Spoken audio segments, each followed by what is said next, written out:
I wanted to take a bit of a lighthearted look at one of the headlines that's been going around quite a lot in the last day or two. And that headline is how the Trump dance is taking over sports. Several players in the NFL did the dance over this past weekend, such as Raiders tight end Brock Bowers, Lions defensive end Zadarius Smith, Titans wide receiver Calvin Ridley, and a couple of others.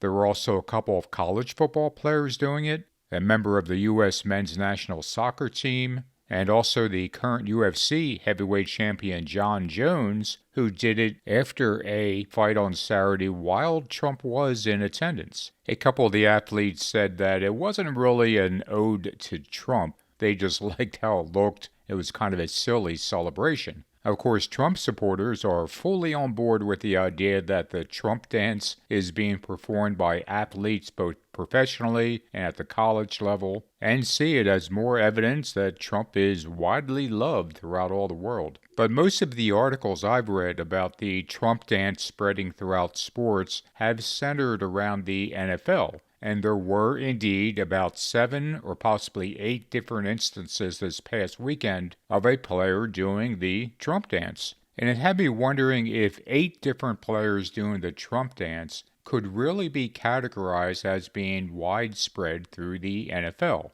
Now, I've been known to watch a few NFL football games in my life, so I took a quick look at the 14 games this past weekend, including the Thursday night game and Monday night game, and looked at exactly the circumstances that these players would normally do a dance in celebration. Obviously, the most common would be scoring a touchdown, either through a pass or a run. There could also be a special teams touchdown with a punt return or kick return. A turnover, such as an interception or a fumble recovery, will often result in a player doing a bit of a dance in a celebration. And of course, sacking the quarterback generally results in a happy player on the defensive team. Looking at those different categories, there were 77 touchdowns scored, 25 turnovers, and 62 sacks, for a total of 164 different opportunities for one of the players to do a little Trump dance after doing it. Out of those 164 possibilities, we have 8 occasions of it actually happening, which we can all figure out is less than 5%.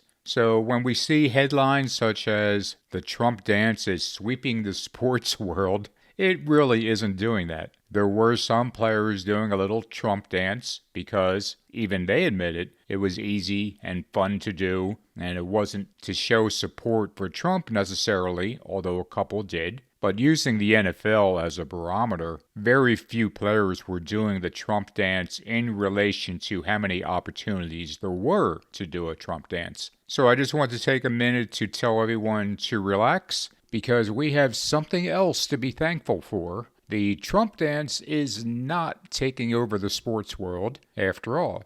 Thanks for watching, and I'll talk to you guys soon.